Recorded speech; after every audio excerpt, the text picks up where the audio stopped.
Imagine standing in front of a man who seems like he has it all together.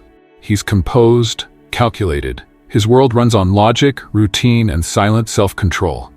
Maybe he even smiles with a kind of practiced ease, and to most people that's enough. But not to you. Because you saw it, what most never notice. That flicker behind his eyes, that pause between his sentences, that subtle tension in his chest when he thought no one was watching. You didn't touch him with your hands. You didn't seduce him with your charm. You didn't chase, you simply were. A presence, not loud, not demanding, but deeply felt. And that changed everything. He left. He pulled away. Disappeared, maybe. Or grew colder, quieter, more distant. And you, with all your openness, blamed yourself. Wondered what you did wrong. Asked why a connection that felt so real could vanish so silently. But what if I told you this wasn't rejection? What if his retreat wasn't avoidance, but awakening? Because when a man's soul is touched, not stroked, not impressed, but pierced, something ancient and unspoken begins to stir inside him. Something he's never been taught how to hold. And sometimes the only response his mind can manage is to run. This isn't about romance. This isn't about relationships. This is about symbolic impact. The rare, sacred resonance that happens when a woman unknowingly mirrors a man's forgotten self. And he will never be the same. Let's talk about why. Let's talk about what your presence actually meant. Let's talk about the part of him that woke up when you walked into the room. Carl Jung once said, "We do not become enlightened by imagining figures of light, but by making the darkness conscious." When a man falls deeply, truly into love, it is rarely because of what a woman said or did. It is because she unknowingly became a mirror for everything he had buried. And in that reflection, he didn't just see her. He saw himself. Not the self he shows the world. Not the one who knows what to say, when to smile, how to keep his cool. But the self that trembles beneath the surface. The one aching to feel, to surrender, to finally be seen. This is not a conscious decision. No checklist leads him there. No logic welcomes it. Because what she awakens in him doesn't speak through words. It vibrates from the collective unconscious. Let's go deeper. Jung believed every man carries within him an inner feminine, an archetypal image he cannot name, but always seeks. This is called the anima. She is not a woman. She is an energy, a shape of soul. A psychic representation of all he associates with emotional depth, intimacy, receptivity, and the mystery of the other. Over time, through his childhood experiences, mother wounds, cultural expectations, and emotional adaptations, this inner feminine becomes layered, twisted, idealized, suppressed, forgotten. So when a woman enters his life and quietly embodies aspects of his buried anima, not by trying, but simply by being, something in him becomes activated, and that's where the story begins. He doesn't fall in love with her. He falls in love with what she represents, a lost symbol, a forgotten language, a missing part of himself. He might say it's her voice, her grace, her calm, her eyes, but that's just the mind trying to interpret something the soul recognized instantly. He doesn't want to possess her. He wants to merge with what she reawakens inside him. This is projection, the way the unconscious casts its forgotten images onto another. And in love, projection is powerful, inevitable, sacred, but also destabilizing, because he's not just seeing her, he's seeing a part of himself that he never knew he was missing. That's why he becomes quiet, confused, drawn in and terrified. It's not just attraction, it's activation. And here lies the paradox. The more self-possessed and grounded a woman is in her being, unapologetic, unchasing, vibrating from her truth, the more likely she is to reflect back his unlived emotional life. He doesn't fall in love with her performance. He falls in love with her presence. Because presence, true, anchored, unneeding feminine presence, disarms the male unconscious. Why? Because it cannot be controlled. And for a man who has spent his life trying to manage emotion, avoid vulnerability, and stay within the known, this kind of resonance is unbearable, but also unforgettable. You see, Jung taught that we are shaped by archetypes, universal energies and images that live in the human psyche. These include the lover, the mother, the shadow, the hero, and within every man, the anima. She is the soul image, the symbolic feminine that he longs for, not in body, but in essence. So when a woman embodies that essence, when her being carries the frequency of peace, depth, integrity, and the wild beauty of the unknown, his psyche is stirred, not because she is perfect, but because she is true. And truth calls to truth. Even if his conscious mind cannot understand what's happening, his unconscious does. And it whispers, "There, that's what you've been searching for." And that moment becomes a threshold. He doesn't know it, but he has stepped into the beginning of his own individuation, the process of becoming whole by integrating what has been disowned. Because that woman, you, did not just offer companionship, you offered him a glimpse of who he could be if he dared to feel. You became the symbol of his transformation. And symbols, Jung said, are not logical. They are felt, they are lived, they haunt, they awaken, they stay. Even when you are gone, the image of you remains, not your appearance, not your laugh, but the internal sensation he could never explain. Because you didn't just enter his life, you entered his psyche. And he may never tell you this, he may not even fully understand it himself, but his soul remembers, and in quiet moments he returns to the memory of your presence, not as a person, but as a portal to something he lost long ago. And that's why, no matter how far he runs, no matter who comes after, no matter how much time passes, you live in him, not as desire, not as regret, but as the mirror that first showed him who he really is beneath the armor. If this is touching something you've never been able to put into words, pause with me here. Like this video so more women can feel seen. Subscribe to the channel if you want to keep remembering who you are, and share your story in the comments. It might be the exact mirror someone else needs. Now, let's spiral deeper into what happened next. What he felt, what he feared, and what your presence truly awakened. He doesn't remember the first moment he noticed you, not in a way he can describe. It wasn't what you wore, it wasn't how you smiled, it wasn't even how you spoke. It was something beneath all that, a quiet recognition. Like the soul leaning forward before the body catches up. Like an echo answering a question he didn't know he'd asked. And from that moment on, you lived in two places, in front of him and inside of him. You didn't push, you didn't try. That's what shook him. Because he's used to the obvious, he's used to effort, expectation, pursuit.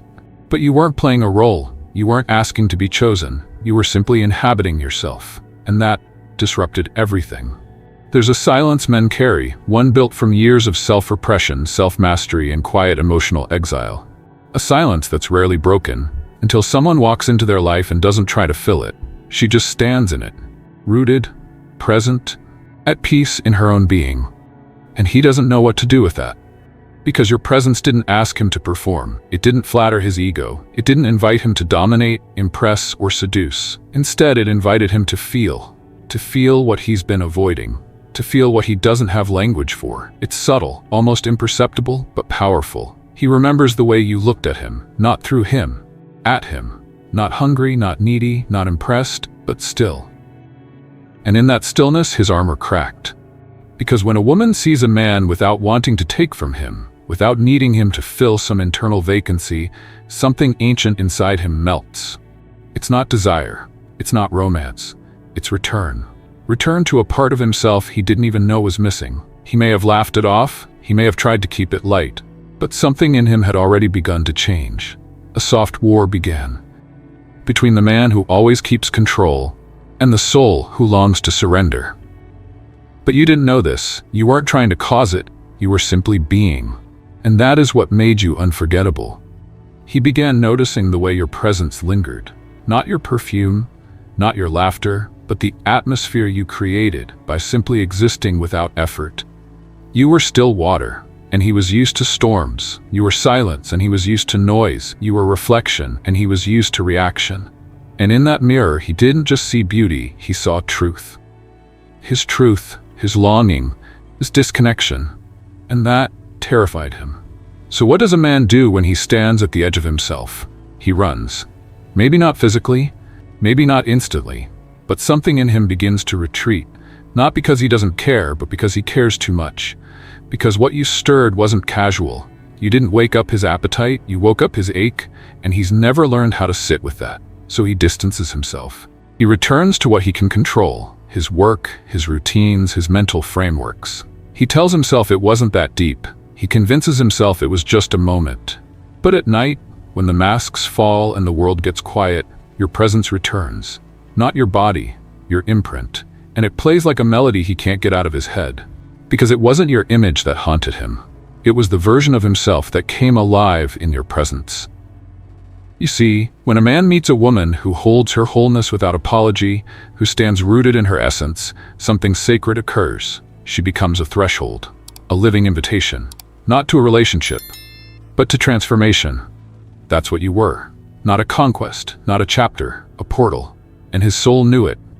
But his mind, his conditioning, his fragile control, they panicked because you didn't just offer connection, you offered the death of the man he pretended to be, and the rebirth of the man he was meant to become. And change, real change, never comes without resistance, so he fled. Or maybe he stayed in body, but not in heart. Maybe he closed off, got logical, cold, mechanical, and you, not understanding what had been triggered, questioned your worth. But hear this, his retreat wasn't a measure of your value, it was a measure of impact, because what you stirred wasn't a crush, it was confrontation. You stirred his shadow, not the darkness he hides from others, but the parts of himself he hides from himself. His fragility, his tenderness, his longing to be held without having to earn it. And no one teaches a man what to do with that, so he withdraws. He explains it away, he buries it, but the soul remembers. And you, without knowing it, became part of that soul's mythology. He begins to see you in other faces, not because he's obsessed with you, but because his psyche was repatterned by your presence, not consciously, not romantically, but symbolically, because you were not just a woman to him. You were a reminder, a memory from the future, a glimpse of what life could feel like if he finally let himself be whole. This is the paradox. You were not unforgettable because of what you did. You were unforgettable because of what you reflected. And even if he never speaks it, even if he walks away without closure, even if he tries to pretend you never touched him, he is marked because you weren't a role, you weren't a reward, you weren't a reaction to his performance. You were resonance. And resonance doesn't need proximity, it echoes. And it teaches. And it heals, even from a distance, even in absence.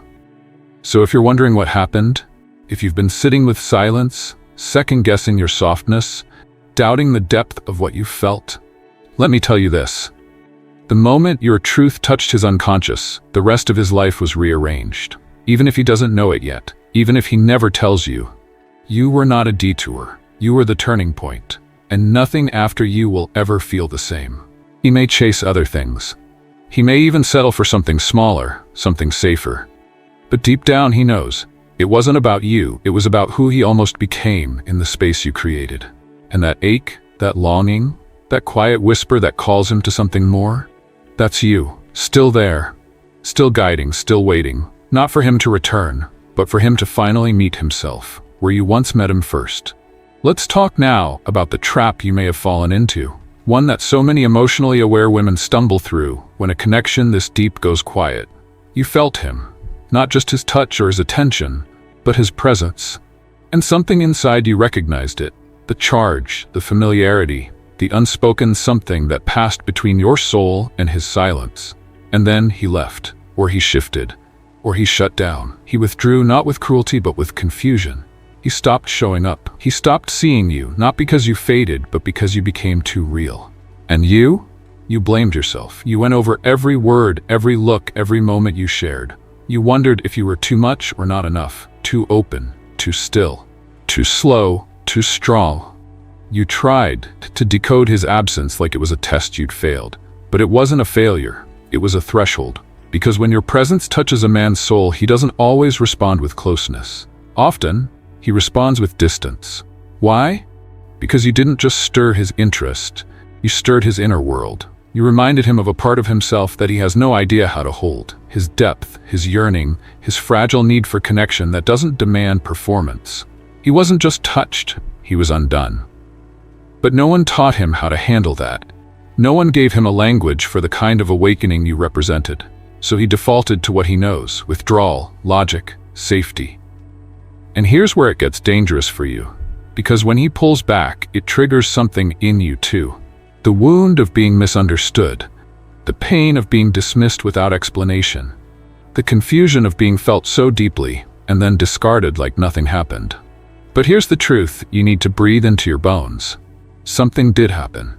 It wasn't your imagination. The connection was real. The impact was real. The resonance was not a fantasy. It was a symbolic encounter, one that hit both of your psyches, but only one of you was ready to stay present with it. You didn't lose him. He lost his nerve. Because what you offered wasn't a flirtation. It was a mirror. And mirrors are terrifying to the parts of us that still wear masks. Here's the emotional trap. Thinking that his retreat means you weren't valuable. Thinking that if you had only done something different, been warmer, cooler, more affectionate, less intense, you could have made him stay. But you weren't meant to make him stay. You were meant to be you, because that's what touched him in the first place. Not your effort, not your beauty, not your willingness to adapt, but your truth, your being, your refusal to abandon yourself, even in the face of his emotional chaos. That is your power. That is what marked him. And it's also why he pulled away, because your steadiness cracked his foundation. Your calm became unbearable. Your softness became a storm. Not because you did anything, but because your authenticity made it impossible for him to continue lying to himself. Understand this. You weren't rejected. You were remembered. Not with words, not with promises, but with ache, with restlessness, with that strange kind of longing that makes a man compare every woman after you to something he can't name. Because he doesn't want you back. He wants the feeling he had in your presence, the spaciousness, the safety, the clarity. But that feeling wasn't a product of your pursuit. It was a byproduct of your integrity. You didn't chase him. You didn't beg for love. You didn't trade your dignity for closeness. You stood. And that standing, that silent embodiment of your worth, that's what cracked his unconscious open. That's what made you unforgettable. So when the doubts come, and they will, when you hear the old voices whispering that maybe you were too intense, too sensitive, too grounded, I want you to ask yourself this, or was I simply too real? Because the truth is, he didn't forget you. He just wasn't ready to meet the part of himself you activated. And until he is, he'll keep searching for that feeling in all the wrong places. But you don't need to wait. You don't need to hold space for someone who isn't holding space for himself. You don't need to perform to be chosen or soften your edges to be safe. You are already safe. You are already whole. And your power lies not in your ability to keep a man close, but in your ability to stay close to yourself, even when he walks away.